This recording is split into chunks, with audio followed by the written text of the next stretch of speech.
అర్బన్లో ఉన్న పేదలకు కేంద్ర రాష్ట్ర ప్రభుత్వం భాగస్వామ్యంతో నిర్మిస్తున్న ఇళ్ల నిర్మాణంలో భారీ స్థాయిలో అవకతవకలు జరిగాయని, అవినీతి అక్రమాలు పెద్ద స్థాయిలో జరిగిందని, వెంటనే విచారణ చేపట్టి అవినీతి అక్రమాలు చేసిన వారిపై కఠిన చర్యలు తీసుకోవాలని జిల్లా బీజేపీ నాయకులు మిడతల రమేష్ అన్నారు. ఆయన బీజేపీ నాయకులు కార్యకర్తలతో కలిసి అవినీతి నిరోధక శాఖ డీఎస్పీకి ఆధారాలతో ఫిర్యాదు చేయడం జరిగింది.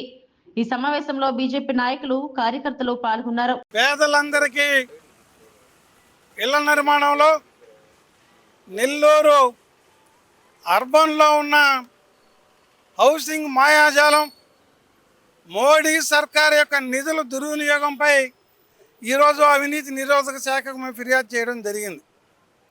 అనేక ఇళ్ళు మన లేఅవుట్లో నిర్మించి ఫైనల్ బిల్లు చేసిన ఇళ్ళ విషయం మాత్రమే నేను మాట్లాడుతూ ఉన్నా.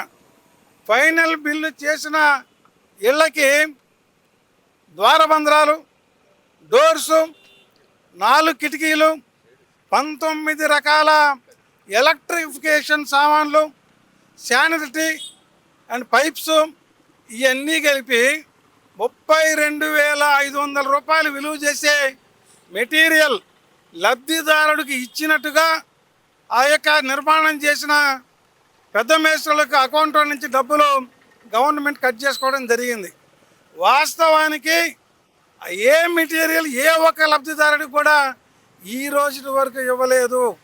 ప్రతి ఇంటి మీద 32,500 యొక్క మెటీరియల్ని హౌసింగ్ అధికారులు తమ వద్ద పెట్టుకొని ఉన్నారు.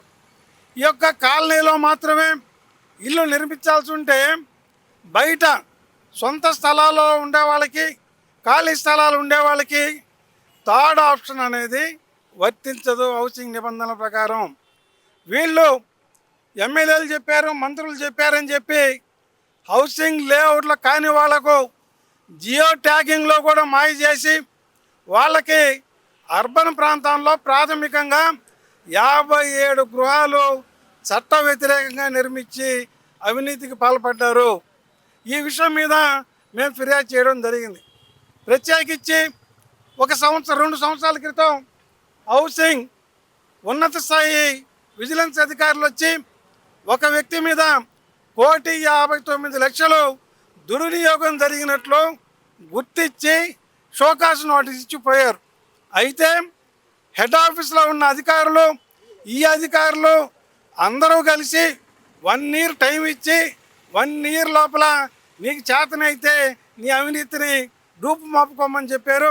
ఆయన రికార్డులు ట్యాంపరింగ్ చేసి, జియో ట్యాగింగ్లు ట్యాంపరింగ్ చేసి, ఆయన ఇష్టం వచ్చినట్టు లబ్ధిదారుల సంతకాలన్నీ కూడా ఫోర్జరీలు చేసి 1.5 లక్షని 5 లక్షల రూపాయలుగా మార్చుకోవడం జరిగింది. ఈ యొక్క అవినీతి మీద, మోడీ సర్కార్ ఇచ్చిన నిధులు దుర్వినియోగం మీద అర్బన్ విషయాల్లో మాత్రమే ఈరోజు బయట పెట్టాము. జిల్లా మొత్తం కొన్ని వందల ఇళ్ల స్కామ్ మా దగ్గర ఉంది. అది మరో కలుస్తాం మనం.